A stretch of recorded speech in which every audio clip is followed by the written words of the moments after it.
မင်္ဂလာပါဒီနေ့မှာ HiFox ရဲ့ POS system လေးကိုကျွန်တော်ရှင်းပြပေးမယ်ပေါ့နော်လောလောဆယ်ကျွန်တော် manager account ကနေတော့မှဝင်ပြီးတော့မှကျွန်တော်သုံးမယ်ပေါ့ဆိုတော့ login ဆိုတော့ဒီမှာဆိုရင်ကျွန်တော်တို့ဒီ sales ဆိုင်နာမည်တွေဘာတွေပေါ့ကျွန်တော်တို့ပြောင်းလို့ရတယ်ပေါ့နော်ဥပမာ HiFox POS ပေါ့နော်ဟုတ်ပြီ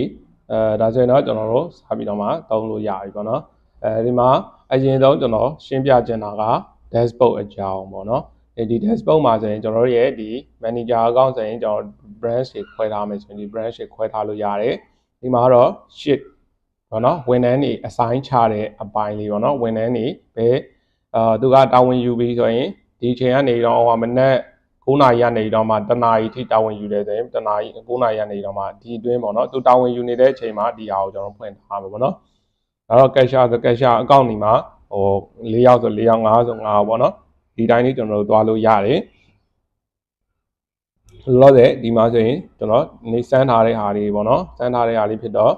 ဒီမှာ today ဒီနေ့အယောင်စင်းရင်းတွေရှိတယ် monthly ပေါ့နော်ဒါအရင်နေ့တွေကရောင်းထားတာရှိတယ်ဆိုတော့ဒီတစ်လအတွင်းမှာရောင်းထားတဲ့အယောင်စင်းကျွန်တော်ရှိတယ်အဝယ်ဆိုလည်းအဝယ်စင်းတွေရှိရပေါ့နော်ဒါက manager account မို့လို့မြင်အောင်ပေါ့နော် cashier account ဆိုရင်တော့ဒါတွေကကျွန်တော်တို့မမြင်အောင်ပေါ့နော်ဒီမှာဆိုရင်လည်း sale return တွေpurchase return တွေဒါတွေထည့်လို့ရတယ်ပြီးတော့ရင်ဒီမှာ low stock တို့ပေါ့နော်ဒီ stock တွေရဲ့ဟာဒီပေါ့နော်stock နည်းနေတာလား expire ရှိတာလားဒါတွေကျွန်တော်ကြည့်လို့ရတဲ့အပိုင်းပေါ့နော်ပြီးတော့ user management သုံးလို့ရတယ်ပေါ့နော်ဒါတော့ဒီ dashboard လေးကိုကျွန်တော်ရှင်းပြခဲ့တာဖြစ်ပါတယ်ဆိုတော့အရင်ဆုံးကျွန်တော်ဘာမှမသုံးခင်မှာအရင်တော့ဒီ function တွေကိုပြောမှဖြစ်တဲ့အတွက်ဒါ dashboard ရှိတယ်ပြီးတော့ရင် point of sale ပေါ့နော် point of sale ကတော့ဒါဒီ customer ကိုကျွန်တော်ရောင်းတဲ့အချိန်မှာသုံးတဲ့ဟာပေါ့နော် point of sale POS အနေနဲ့ဆိုရင်ကျွန်တော် customer တွေကျွန်တော်ရွေးလို့ရတယ် customer တွေအသစ်ထည့်မယ်ဒါ product တွေရွေးလို့ရတယ် barcode တွေနဲ့သုံးလို့ရတယ်ပေါ့နော်ပြီးတော့ရင်ဒီ transition ဆိုတဲ့နေရာမှာတော့ဒီရောင်းပြီးသားဈေးစရင်းတွေကိုကျွန်တော်ကြည့်လို့ရတယ်ရောင်းထားတဲ့စရင်းတွေပေါ့နော်ကြည့်လို့ရတယ်ပြီးတော့ရင်အဝယ်ဆိုရင်လည်းအဝယ်စရင်းတွေထပ်ပြီးတော့မှ stock ကိုဝယ်လို့ရတယ် inventory မှာကျတော့ကျွန်တော်ရှင်းတယ်ဒါ product တွေရဲ့ list ရှိမယ်ဒါပြီးတော့ရင်သူ့ unit တွေပေါ့နော်ဒီ product တွေရဲ့ဒီ tablet လားဘူးလား tablet တစ်ခုမှာဆိုရင်ဘူးဘယ်လောက်ပါလဲဆိုတဲ့ဟာမျိုးပေါ့နော်ဒါမျိုးတွေကိုထည့်ဖို့ဒါ unit တွေကျွန်တော်သတ်မှတ်ပြီးဒါတွေကိုရတယ်ပေါ့ category ဆိုလဲဒီတိုင်းပဲပြီးတော့ဒီ transfer ဆိုတဲ့ဟာကတော့ဒီ branch နှစ်ခုသုံးခုတွေကျွန်တော်တို့သုံးတဲ့စေကန်းတွေဆိုရင်တော့စေးဆိုင်တွေဆိုရင်ဆိုင်တွေပေါ့နော်ဆိုရင်တော့ဒီ transfer stock တွေကို transfer လုပ်ဖို့အတွက်ဒီမှာထည့်လို့ရတယ်။ဒါရင်ဒီမှာ contact တွေကတော့ခုနကပြောတဲ့ customer တွေရဲ့ list တွေကိုထည့်ထားလို့ရတယ်။ပြီးတော့ရင် supplier တွေရဲ့ဒီအဝင်အထွက်တွေထည့်ထားလို့ရတယ်ပေါ့နော်။ဒါကတော့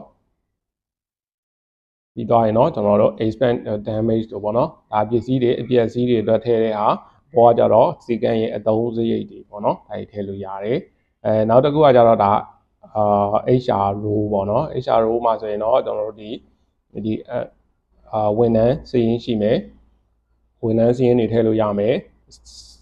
ပေါ့နော် salary ပေးထားတဲ့ salary ရဲ့ list တွေရှိမယ်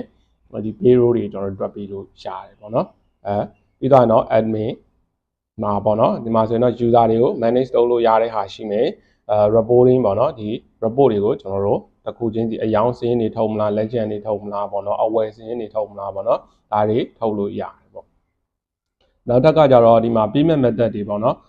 ဘာလို့လဲဆိုတော့ cash ဆိုရင် cash ပေါ့နော်ဟို KB ဆို KB ပေါ့နော်ဒါမျိုးတွေ payment method တွေကိုကျွန်တော်ဒီမှာလာသတ်မှတ်ပြရမယ်activity log ကတော့ဒါဘယ်ဝန်ထမ်းကဘာလုပ်သွားတယ်ဘယ်ဝန်ထမ်းဘာလုပ်သွားတယ်ဆိုတော့ log အနေနဲ့ကျွန်တော်ပြန်ကြည့်တာပေါ့နော်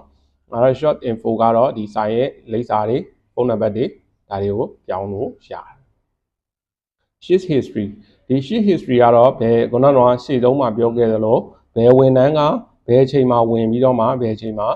သူအလုပ်ကပြီးသွားတယ်အဲ့တော့သူအချိန်မှာဆက်လောက်ဆုံး cash ကဘယ်လောက်ဝင်ငွေပေါ့နော်ကျွန်တော်ရဲ့ဒီဝင်ငွေကဘယ်လောက် တကယ်ရှိရမှာဘယ်လောက်ပေါ့နော်ဒါပေမဲ့တကယ်ကျွန်တော်တို့လက်ထဲမှာကြံခဲ့တာဘယ်လောက်ပေါ့နော်အဲ့တော့ကျွန်တော်တို့ခွာခြားမှုဘယ်လောက်ရှိတယ်အဲ့တော့ဒီငွေရပျောက်ထားလားဘာကြောင့်လဲဆိုတဲ့ဟာမျိုးကိုရှာလို့ရတယ်ပေါ့ပြီးသွားရင်တော့သူရဲ့ report ကိုစက်ကြည့်လို့ရတယ်ပေါ့နော်ဒီတစ်ခုချင်းစီကိုဒါဟာလေးပါပဲ